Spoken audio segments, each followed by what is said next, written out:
Hello friends, मैं शाली Srivastava RVS coaching classes से आज की क्लास में आपका बहुत बहुत स्वागत है। लास्ट क्लास में हमने पढ़ा था कारक किसे कहते हैं, कारक का शाब्दिक अर्थ क्या है, कारक की परिभाषा क्या है और कारक के कितने प्रकार होते हैं और सारे प्रकारों की विभक्त चिन्ह क्या होते हैं, उनके परसर्ग क्या होते हैं।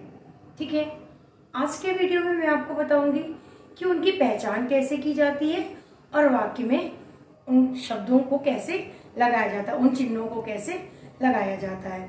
ठीक है, अगर आपको आज का वीडियो पसंद आए तो इसे लाइक कीजिए, चैनल को सब्सक्राइब कीजिए और अपने फ्रेंड के साथ ज्यादा से ज्यादा शेयर करिए। चलिए आज का टॉपिक स्टार्ट करते हैं। कारक। सबसे पहला कारक है आपका कर्ता कारक होता है। सबसे पहला कारक क्या है आपका? कर्ता। और कर्ता कौन होता है? क्रिया को करने वाला, क्रिया को करने वाला। और देखिए इसका चिन्ह क्या होता है? ने। आपने पढ़ा ही है, कर्ता ने। अब देखिए कुछ उदाहरण के माध्यम से मैं आपको बताती हूँ। जैसे राम ने हॉकी खेली, गीतिका ने खीर बनाई, माँ ने दूध दिया, पिताजी ने समाचार पत्र पढ़ा। अब देखिए जितने भी मैंने वाक्य बोले उसमें क्या है, कौन सा परसर्ग आया है? ने आया है। ठीक है, तो आप इससे पहचान गए कि ये कौन सा कारक है? कर्ता कारक, क्योंकि अब तक आप लोगों ने कारक पढ़ाई ही और उसके परसर्ग चिन्ह भी आपको बहुत अच्छे से याद ही हो चुके होंगे। कर्ता ने कर्म को करण से संप्रदान के लिए, अपादान से क्या अलग होने के अर्थ में। तो ये सारी चीजें आपने बहुत अच्छे से पढ़ी हैं। लेकिन आज देखिए इसमें बहुत कंफ्यूजन है, और कंफ्यूजन के साथ साथ ये है कि आपने रटी रटाई चीजों को ही अपने जीवन में रखा है, उससे आप आगे नहीं बढ़ सकते। लेकिन आज का वीडियो देखने के बाद आपकी ये जो मिस्टेक करने की आदत है वो छूट जाएगी, और एक रटी रटाई पद्धति पे जो आप चल रहे हैं उससे काफी अलग आज आपको देखने को मिलेगा और सीखने को मिलेगा। ठीक है, शुरू करते हैं। राम ने हॉकी खेली,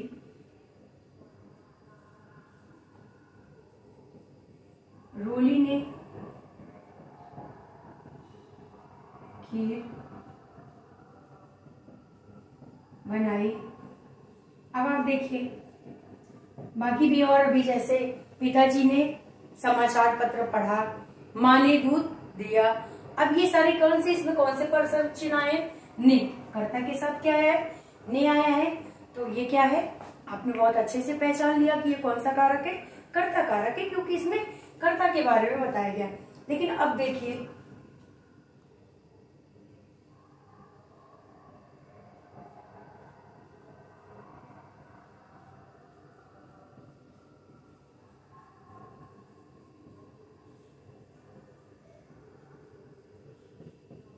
अब आप बताइए, यहाँ पर वाक्य लिखा है शाम को पाठशाला जाना है, शाम को पाठशाला जाना है। अब आप इसमें बताइए कि कौन सा कारक चिन्ह होगा, बताइए। अब आपको लगेगा कि कर्ता ने कर्म को, तो यहाँ पर कौन सा कारक हो जाएगा? कर्म कारक। लेकिन देखिए यहाँ पर अगर आपका आंसर है कि को लगने से यहाँ पर कर्म कारक हो गया तो गलत है, क्योंकि यहाँ को कारक कर्म के साथ नहीं लगा है। किसके साथ लगा है? ये कर्ता के साथ लगा है। और जब कर्ता के साथ को लगता है तो वहां पर भी क्या हो जाएगा? कर्ता कारक हो जाएगा। ऐसे उसको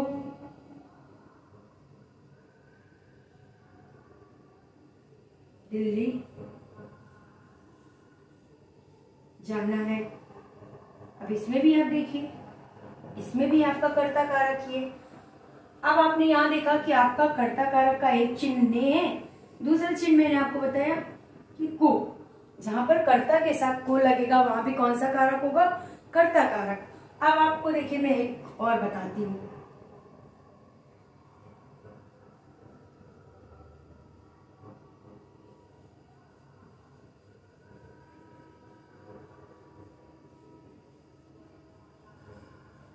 हेमंत से खाया नहीं जाता। सुधा से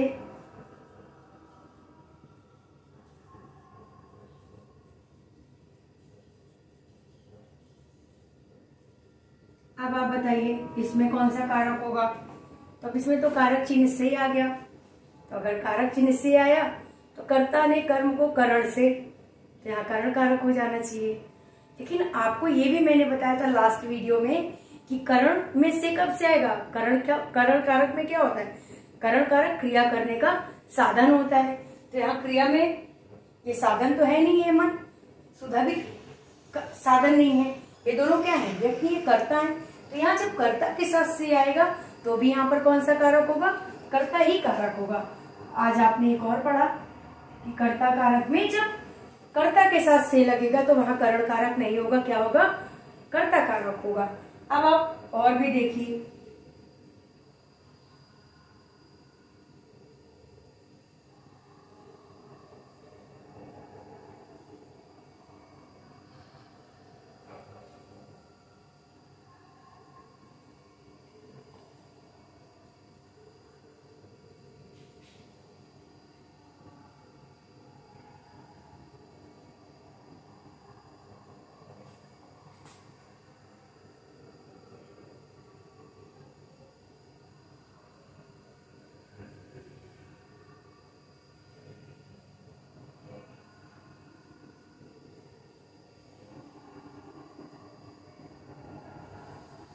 अब देखिए यहाँ पर लिखा है शरारती बच्चों के द्वारा यह काम किया गया, उसके द्वारा समाचार पत्र पढ़ा गया। तो यहाँ पर क्या आ गया, के द्वारा, के द्वारा। अब ये भी क्या है, के द्वारा, बच्चों के द्वारा, उसके द्वारा। तो जहां पर के द्वारा आता है, जहां पर के द्वारा भी आएगा वहां पर भी क्या होगा, कर्ता कारक होगा। कौन सा कारक होगा, कर्ता कारक होगा। अब देखिए कर्ता कारक में एक शून्य चिन्ह भी होता है।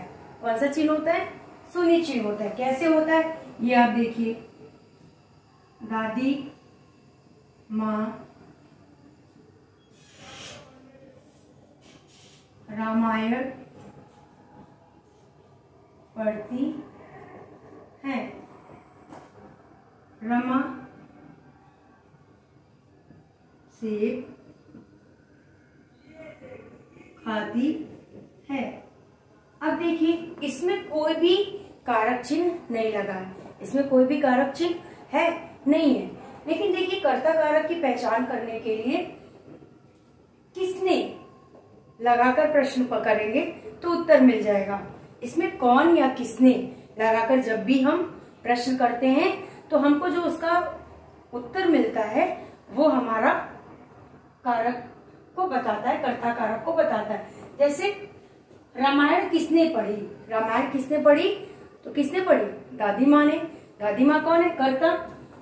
कौन सेब खाता है, तो रमा सेब खाती है। सेब कौन खाता है, रमा सेब खाती है। हाथी कौन खेलता है, हाथी राम खेलता है।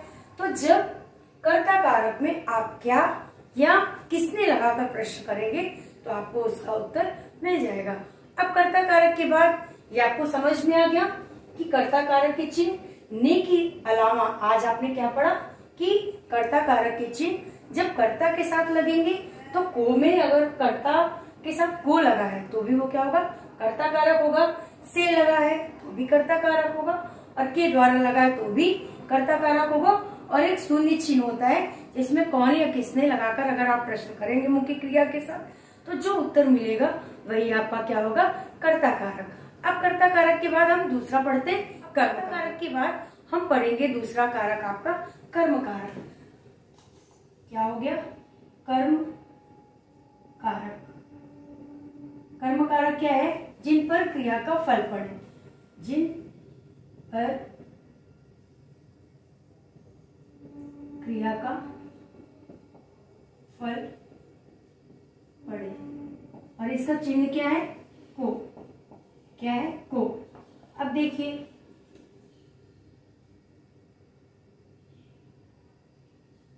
पुलिस चोर को पकड़ती है,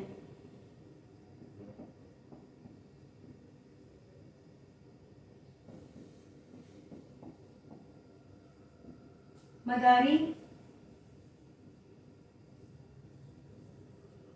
बंदर को नचाता है।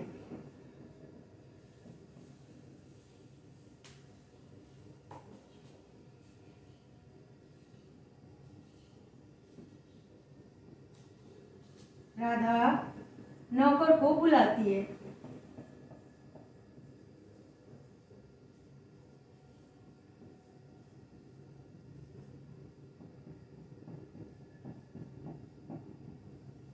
राम ने रावण को मारा।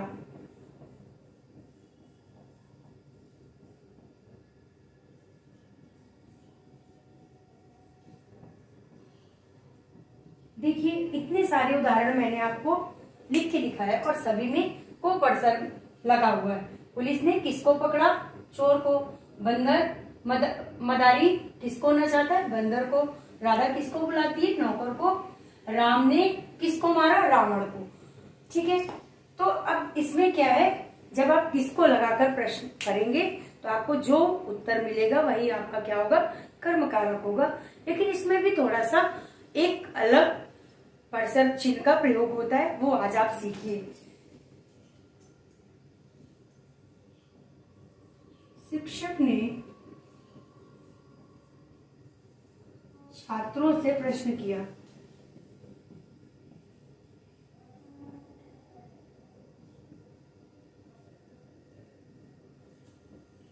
विराट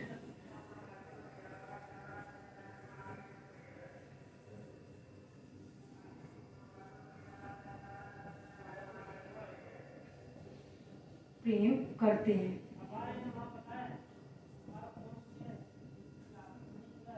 राम सीता से प्रेम करते हैं। अब आप देखिए इसमें तीनों में क्या है? से पर्सन का प्रयोग हुआ है। किसका? से पर्सन का। लेकिन आपको तो लगता है कि कर्ता ने कर्म को करण से, इसमें करण कारक होना चाहिए। लेकिन यहाँ आप देखिए कि यहाँ पे जो से है वो किसके साथ लगा है? छात्रों के साथ, है ना। तो यहाँ पर क्या हो रहा है कि क्रिया, अगर शिक्षक ने छात्रों से प्रश्न किया, लेकिन यहाँ जो से लग रहा है वो किसी व्यक्ति के साथ लग रहा है। किसके साथ लग रहा है? किसी व्यक्ति के साथ लग रहा है। और करण कारक में क्या होता है कि किसी साधन के साथ से लगेगा। अब वो साधन क्या है, जब आप करण कारक पढ़ेंगे तो मैं आपको समझाऊंगी। अब कर्म कारक में क्या है कि परसर्ग चिन्ह को है, लेकिन कहीं कहीं से भी आता है और वो से किसी व्यक्ति के साथ आएगा। किसके साथ आएगा? किसी व्यक्ति के साथ आएगा। ठीक है, इतनी चीजें आपको समझ में आई। और इसकी पहचान करने के लिए जब आप किसी भी चीज, जैसे पुलिस ने किसको पकड़ा? चोर को।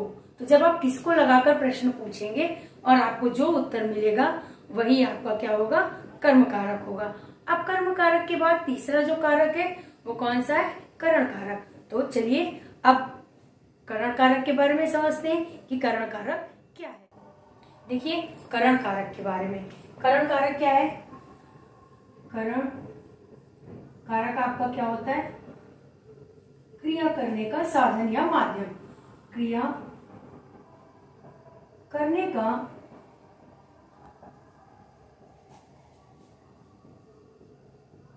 साधन, और इसका परसर्ग चिन्ह क्या है? से। क्या है? से।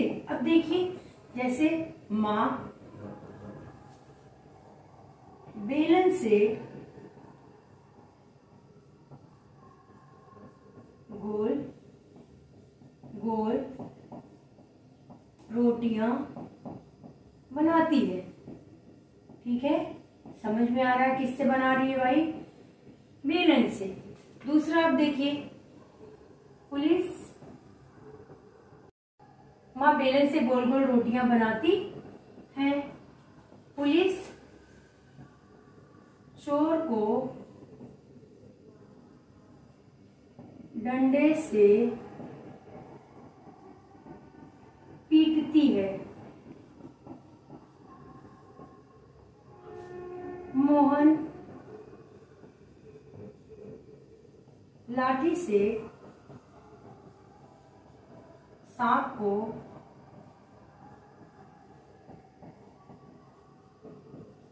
मारता है।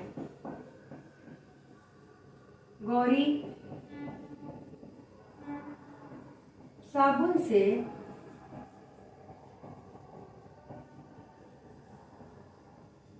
कपड़ा धोती है। अब देखिए इतने सारे मैं उदाहरण आपको क्यों देती हूँ, मैं चाहूँ तो एक भी समझा के अपनी बात आप तक पहुंचा सकती हूँ, लेकिन कई उदाहरण देने से ये होता है कि आपका कॉन्सेप्ट क्लियर होता है, और जब कॉन्सेप्ट क्लियर होता है तभी आप कुछ अच्छा कर पाते हैं, क्योंकि बहुत कंपटीटर आपके सामने खड़े हैं। छोटी सी छोटी गलती क्या होती है, आपको गुमराह करती है, आप भूल जाते हैं। तो जब तक आप प्रैक्टिस नहीं करेंगे, वो चीजें आपके दिमाग में नहीं आएंगी, तब तक गलतियां होती रहेंगी। और गलतियां ना हो इसके लिए आपको क्या करना पड़ता है, प्रैक्टिस, बार बार प्रैक्टिस, ज्यादा से ज्यादा उस काम को वर्कआउट कीजिए। देखिए गलतियां होना बंद हो जाती हैं। तो यहाँ देखिए अब देखिए आपको मैंने समझाया कि अगर आप इसमें किससे प्रश्न लगाकर, इसमें आप किससे लगाकर प्रश्न पूछेंगे, जो उत्तर आपको मिलेगा वो आपका क्या होगा, करण कारक होगा। अब जैसे आपने पूछा कि माँ किससे गोल गोल रोटियां बनाती है, माँ किससे गोल गोल रोटियां बनाती है, तो आपको उत्तर मिलेगा बेलन से। पुलिस चोर को किससे मारती है, भैया डंडे से मारती है। मोहन सांप को किससे मारता है, लाठी से मारता है। गौरी किससे कपड़े धोती है, साबुन से कपड़े धोती है। तो अब आपको ये समझ में आया होगा कि ये क्या है, क्रिया करने के एक साधन है, क्रिया करने का एक माध्यम है। इसमें भी देखिए कहीं कहीं पर से के स्थान पर द्वारा आता है। क्या आता है, से के स्थान पर द्वारा आता है। देखिए इसका भी प्रयोग देख लीजिए कि से के स्थान पर द्वारा कैसे। राम ने बाण द्वारा रावण को मारा। पुनीत बस द्वारा स्कूल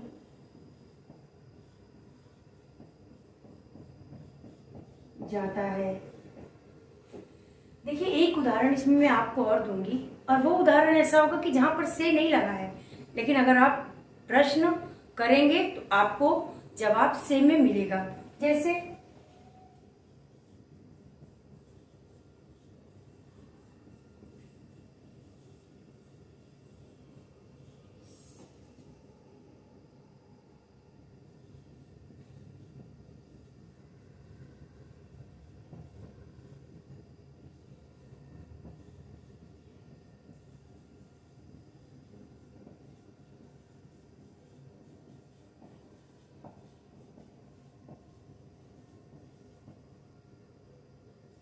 अब आप देखिए अगर यहाँ पर आप किससे लगाकर प्रश्न करेंगे तो भी आपको उत्तर मिलेगा। राम किससे रावण को मारे, या राम ने किससे रावण को मारा, तो आपको जो जवाब मिलेगा वो किससे मिलेगा, बाण से, बाण द्वारा या बाण से। पुनीत किससे स्कूल जाता है, तो आपको जवाब मिलेगा बस से, बस द्वारा या बस से। यहाँ पर देखिए आज भी देश में लाखों लोग भूखे मर रहे हैं, आज भी देश में लाखों लोग किससे मर रहे हैं, तो आपको यहाँ भूखे से क्या हो जाएगा, भूख से मर रहे हैं। किससे मर रहे हैं, भूख से मर रहे हैं। तो देखिए ये चीजें आपको क्या करनी पड़ेगी, पहचाननी पड़ेगी। ये सारी चीजें ऐसा नहीं, जब आप आगे कंपटीशन की तैयारी करते हैं तो आपको ये सारी चीजें अपने आप खुद से रिकॉग्नाइज करना आना चाहिए, उन्हें समझना आना चाहिए। ठीक है, करण कारक में अगर आप कोई और दिक्कत हो तो देखिए मेरे हिसाब से तो मैंने बहुत आपको समझाने की कोशिश किया है, बहुत सहज भाषा में समझाने की कोशिश किया है। अब आपको कर्ण कारक अगर समझ में आ गया तो हम अपने नेक्स्ट टॉपिक पर बढ़ते हैं, और वो है क्या, संप्रदान। देखिए संप्रदान कारक, क्या संप्रदान कारक, संप्रदान कारक। संप्रदान कारक क्या है, जिसके लिए क्रिया की जाए, जिसके लिए कुछ किया जाए। संप्रदान कारक क्या है, जिसके लिए क्रिया की जाए।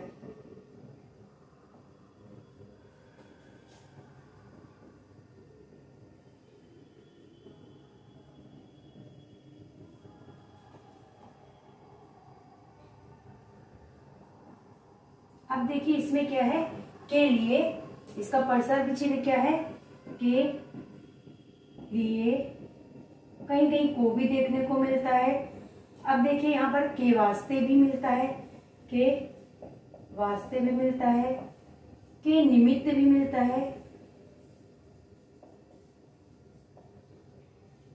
अब देखिए उदाहरण, माँ बच्चों के लिए कपड़े लाई। माँ किसके लिए कपड़े लाई, बच्चों के लिए। ठीक है,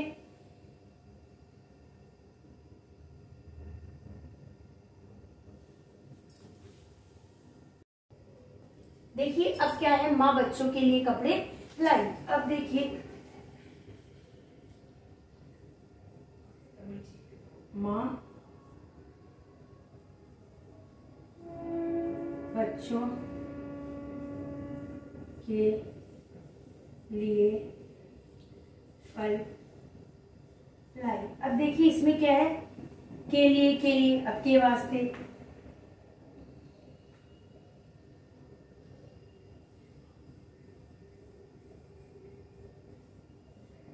के वास्ते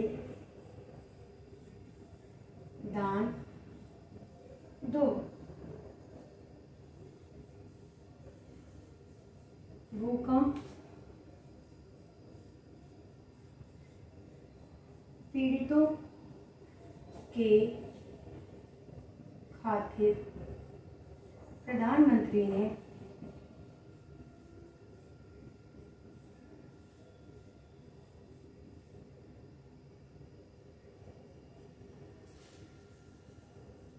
कपड़े और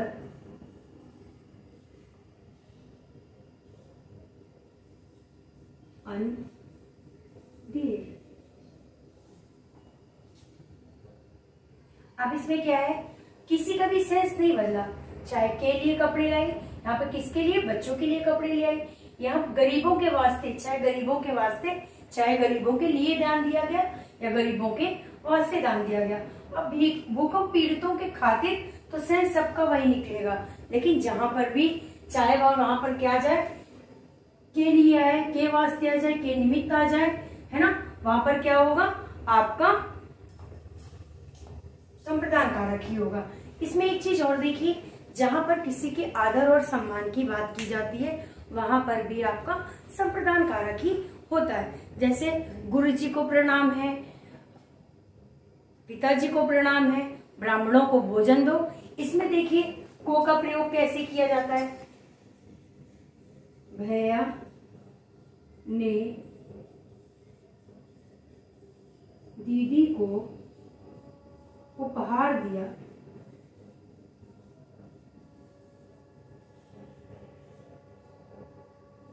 माँ ने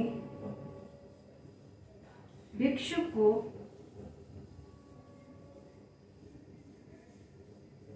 भिक्षा दी।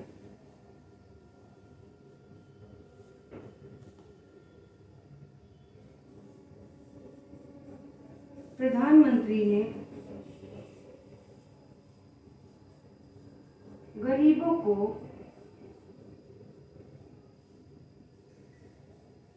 मुआवजा दिया।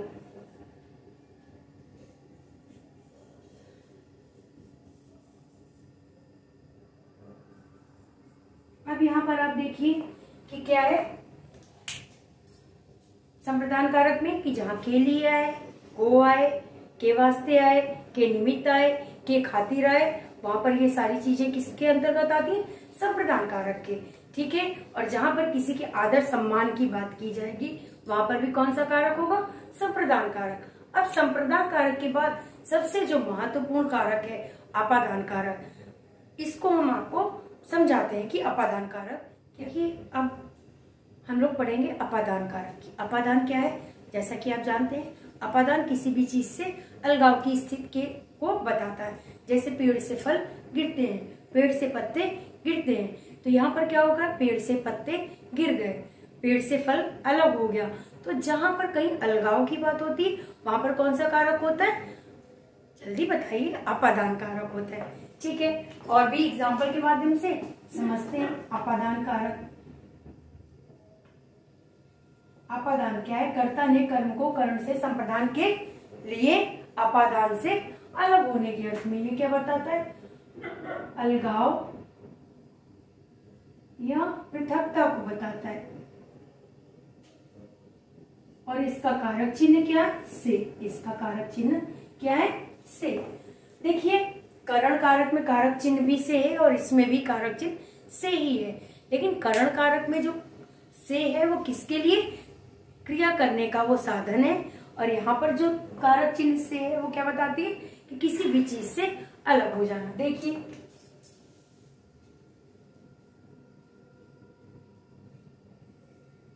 खिलाड़ी खेलकर मैदान से चले गए।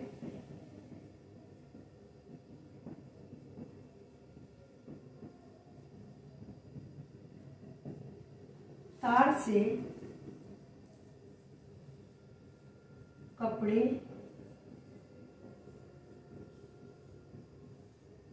गिर गए। तार से अलग हो गए ना कपड़े, अगर तार से गिरे तो कपड़े गिर ही गए। वृक्ष से फल गिरते हैं। सक्षम बस से उतर गया। सक्षम बस से उतर गया मतलब बस से अलग हो गया, से उतर गया।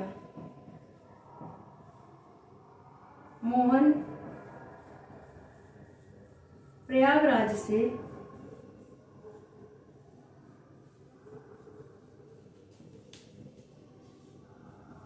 दिल्ली चला गया, यानी प्रयागराज से क्या हुआ, बेचारा प्रयागराज छोड़ के प्रयागराज से अलग हो गया। अब देखिए इसमें ये से तो आप समझ गए कि खिलाड़ी खेलकर मैदान से चले गए, यानी जब तक वो खेले इसके बाद वो मैदान छोड़कर चले गए।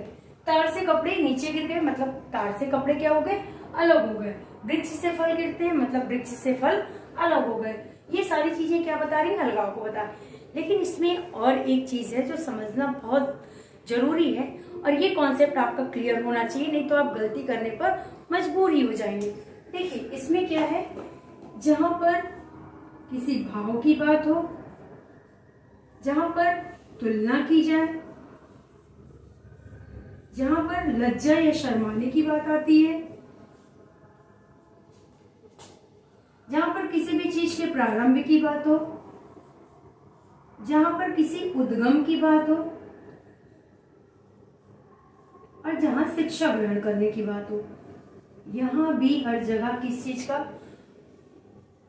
अगर इस तरह से वाक्य बनेंगे तो वहां पर क्या होगा, कौन सा कारक होगा, अपादान। देखिए आस्था को गंदगी से घृणा है, आस्था को गंदगी से घृणा है।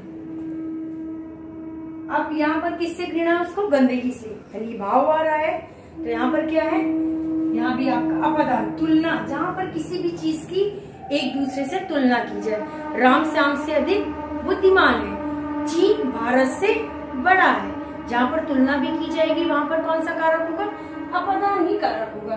जहां पर लज्जा है, क्या है, लज्जा है, जैसे क्या बहू ससुर से लजाती है, वहां भी आपका कौन सा कारक होगा, अपादान कारक होगा। जहां पर किसी भी चीज की प्रारंभ की बात की जाए, जैसे बोर्ड परीक्षा प्रारंभ होने वाली है, बोर्ड परीक्षा प्रारंभ होने वाली है, यहाँ भी कौन सा कारक होगा, अपादान कारक होगा। उद्गम, जहां पे किसी भी चीज का उद्गम हो, जैसे हिमालय से गंगा निकलती है, तो गंगा का उद्गम स्थान कहाँ होगा, हिमालय से, वहां भी आपका क्या होगा, अपादान ही कारक होगा। अब जहाँ शिक्षा ग्रहण करने की बात आती है वहां भी क्या होता है, अपादान कारक ही होता है। जैसे पांडवों ने द्रोणाचार्य से धनुर्विद्या सीखी, तो आपके इतने सारे कॉन्सेप्ट यानी से अलगाव होने की तो स्थिति में है ही है, लेकिन जहां भाव की बात आ जाए, ईर्ष्या घृणा की बात आ जाए, वहां पर कौन सा कारक होगा? अपादान कारक ही होगा। जहाँ तुलना की बात आ जाए वहां पर भी अपादान कारक होगा। जहाँ लज्जा के भाव आए वहां भी आपका क्या होगा? अपादान कारक ही आएगा। जहां पर कहीं आरंभ और प्रारंभ की बात हो वहां भी आपका अपादान कारक ही होगा। जहाँ कहीं उद्गम की भी बात आएगी वहां पर भी आपका अपादान कारक, और जहाँ शिक्षा ग्रहण करने की बात आएगी वहां भी आपका अपादान कारक होगा। अब आप गलतियां करने पे कभी मजबूर नहीं होंगे।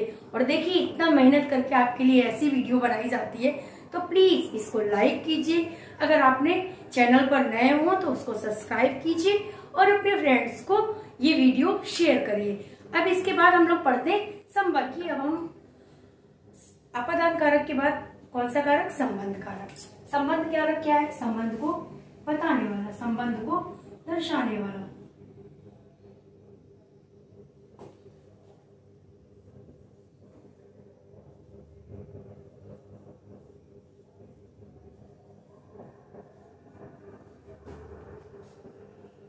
दर्शाने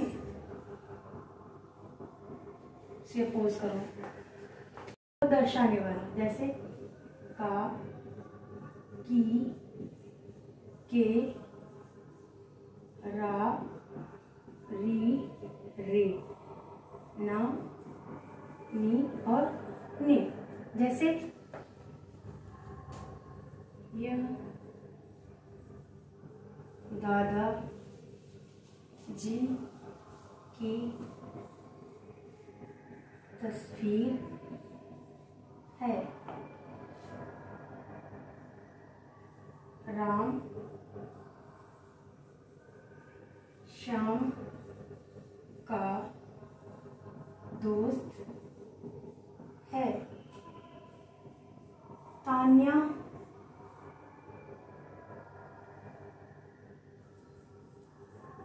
वान्या की सहेली है। यह मेरी किताब है।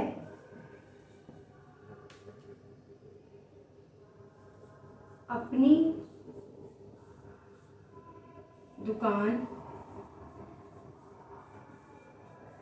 सबसे सुंदर है। अब देखिए इसमें क्या है कि सब में ये दादाजी की क्या है? की तस्वीर है। राम श्याम का दोस्त है। तान्या वान्या की सहेली है। यह मेरी किताब है। अपनी दुकान सबसे सुंदर है। ये सब किसके अंतर्गत आते हैं? संबंध कारक के। संबंध कारक के बाद अब जो हमारा अगला कारक है बहुत महत्वपूर्ण कारक, वो क्या है? अधिकरण कारक। आइए अब हम लोग समझते हैं अधिकरण कारक। देखिए अब हम शुरू करते हैं अधिकरण कारक। अधिकरण कारक, अधिकरण कारक। अधिकरण कारक क्या है? क्रिया का आधार, क्रिया का आधार। और इसमें कारक चिन्ह क्या होंगे? में, पर, के ऊपर, के अंदर,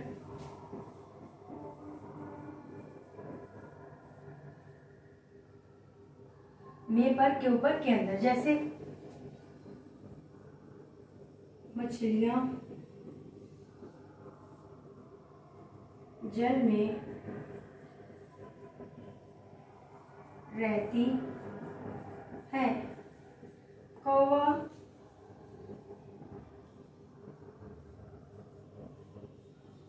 पेड़ पर बैठा है। मेरे विद्यालय में 1000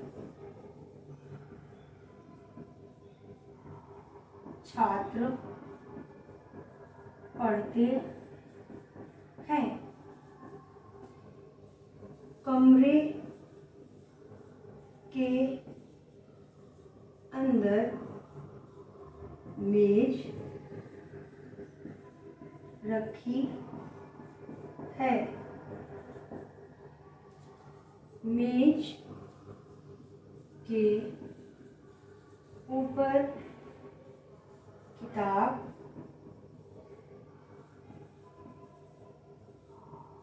रखी है। अधिकरण कारक में कहाँ लगाकर आप प्रश्न करेंगे तो आपको आपका उत्तर मिलेगा। मछलियां कहाँ रहती हैं? जल में।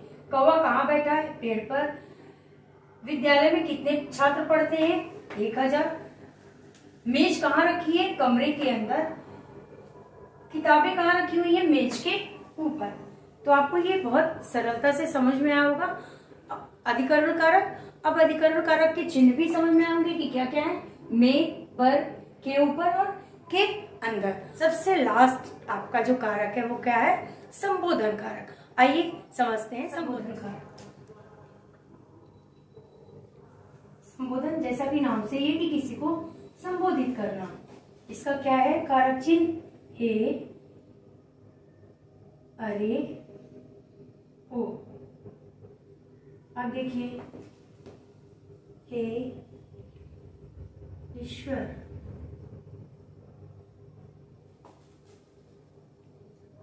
आप ही रास्ता दिखाइए।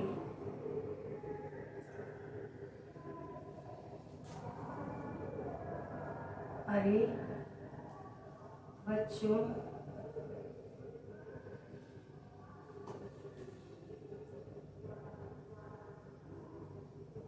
जानवरों को मत सताओ।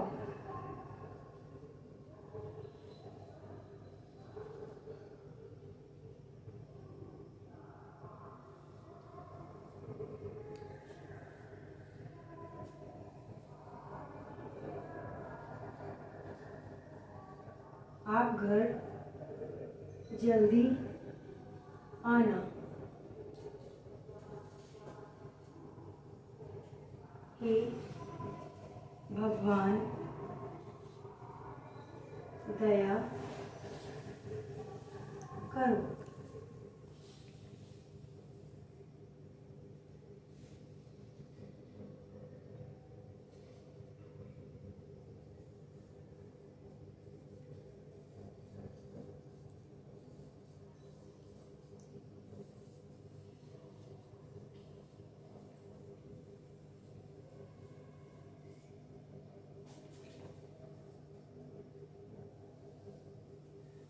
अब देखिए यहाँ पर क्या है?